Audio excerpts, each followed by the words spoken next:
The last child has left, the house is quiet, and you're standing in the middle of it with this mixed feelings that really nobody's prepared you for. Maybe you feel relieved. Maybe you feel proud. Maybe you feel something like being uncomfortably close to lost. Maybe, and I want to hear this from you, you feel all three at the same time and you're really not sure what to do with any of it. This video is for you. Whether your kids left last month or 10 years ago, whether you saw this coming or it blindsided you, whether you are thriving in the empty nest or you're still trying to figure out what your life looks like now. Because the empty nest is one of the most significant transitions in the second half of life, and it's one of the most least talked about. We spend years preparing our children to leave. Almost nobody helps us prepare for what happens when they do leave. I'm Kevin Davis. This is Second Half Strong Davis, so let's get into it. The emotional reality and all of it is valid. I want to start by giving you permission to feel whatever you're actually feeling, because this transition brings out a complicated mix of emotions. Some of you feel relief, and then some feel guilty about feeling relieved. 20 plus years of full contact parenting is exhausting in ways that are hard to describe to someone who has not done it. The sleepless nights, the anxiety, the emotional load, the logistics, the worry that never really fully turns off. When it lifts, even partially, relief is not a sign that you do not love your children. It is a sign that you've gave everything you had. Some of you feel proud. They are out there. They are doing things, and you had a hand in it. Some of you feel closer to grief because the daily version of your children, the ones who needed you, who came home, who filled the rooms of your house with noise and life and a mess, that version is gone. And grief is the most appropriate response to real loss, even when what you have lost was a season rather than a person. And some of you feel, underneath all of it, something that might be the most disorienting thing of all. You feel like you really don't know who you are anymore. For 20 years, parent was not just something you did, it's something that you were. It organized your time, your identity, your purpose, your decisions. And now that daily version of that role has ended, and you are standing in the quiet asking, who am I now? That question is not a sign that something is wrong with you. It is one of the most important questions the second half of life invites you to answer. The identity question, who are you when the roles change? Here's something I believe deeply. Your identity was never meant to be built primarily on that role, not on a role of a parent, not on a role of an employee, a spouse, a caregiver, or any other function of life that you filled.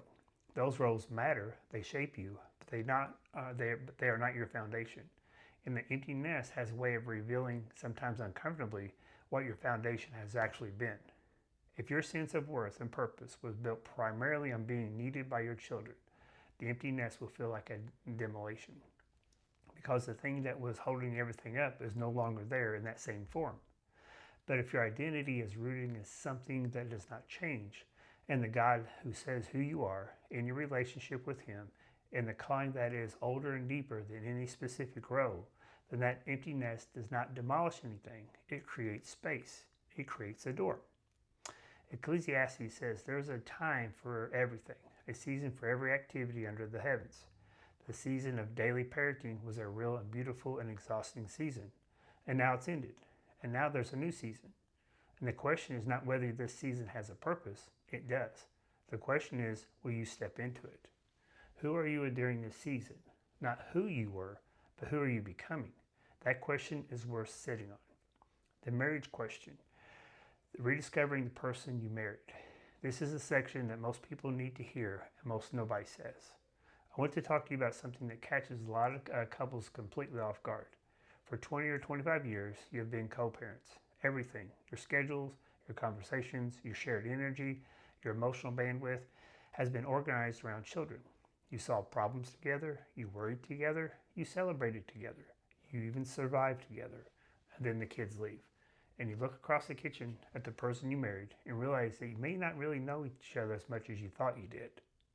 Not because anything went wrong, but because that project that held you together, that gave you endless things to discuss and coordinate and navigate, is no longer running at the same volume. And now there's space. And in that space, one or two things tend to happen. Some couples discover that without the project, there's less between them than they realized. Their marriage was functioning more as parenting partnership than a real companionship. And that is a hard, important thing to face. Other couples discover that the empty nest is the best season of their marriage. Finally, room to breathe. Finally, time to be the people, to become people and not just parents. And finally, a chance to become genuinely interesting to each other again. The empty nest is not a threat to your marriage, it's a mirror. It is an invitation. What would you like to what would it look like to date your spouse again? To be curious about them, not about the kids, not about the house, about them. To make plans together that have nothing to do with anyone else's schedules or needs. The second half of your marriage can be the richest part, but it requires intention. It does not just happen because the kids are gone. Now, the stewardship of opportunity, what the parable of the talents says about this section. In the parable of the talents in Matthew 25, the master goes on a journey and entrusts his servants with resources. He comes back, he evaluates, and to the servant who is faithful to what is given, he says, "Well done, good and faithful servant. You are faithful in a few things, I will put you in charge of many things." Notice what happens next. He does not retire the servant, he promotes him, he gives him more. That is a pattern of the kingdom. Faithfulness in one season does not lead to a comfortable exit, it leads to new assignments. And you were faithful in the parenting season, imperfectly like all of us, but faithful. You showed up, you sacrificed, you gave years of your life raising people who are now out in the world. And now the master is trusting you with something new. More time, more margin, more capacity, more wisdom from the years of navigating real life with real people through real difficulty. More freedom than you've had in 2 decades to invest in the energy you have where it matters the most. The empty nest is not God's winding down your usefulness.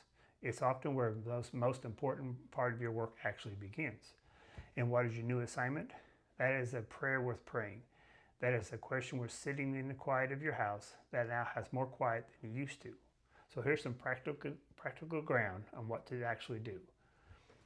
Let's get practical for a few minutes because I think the emptiness transition deserves more than a pep talk. First, give yourself permission to grieve the season that ended.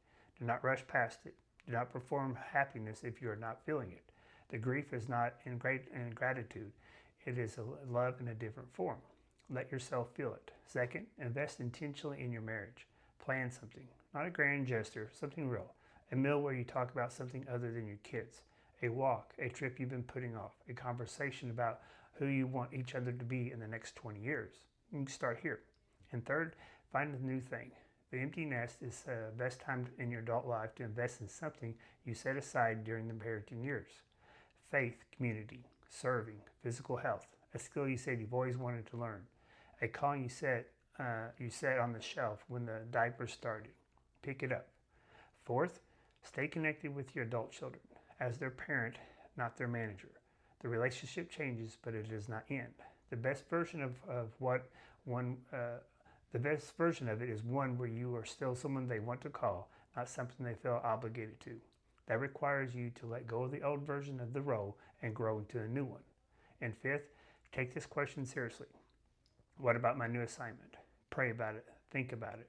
Talk to people you trust about it. Because this season has a purpose. God does not waste seasons. Not this one either. The parable of the talent ends with a beautiful line. The faithful servant enters into a joy of his master, not just into a reward, into a joy.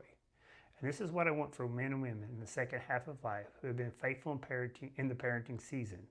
Not just survival of the transition, but an entry into something good. A new assignment taken up with the same faithfulness that marked the one before. A marriage deepened by the space to actually see each other. A life that continues to grow and to serve and matter. The house is quieter, and that quiet is full of possibility. Subscribe and hit the notification bell. I post every week on faith, family, fitness, and finance for men and women in the second half of life. I'm Kevin Davis. This is Second Half Strong Davis. God bless and build well.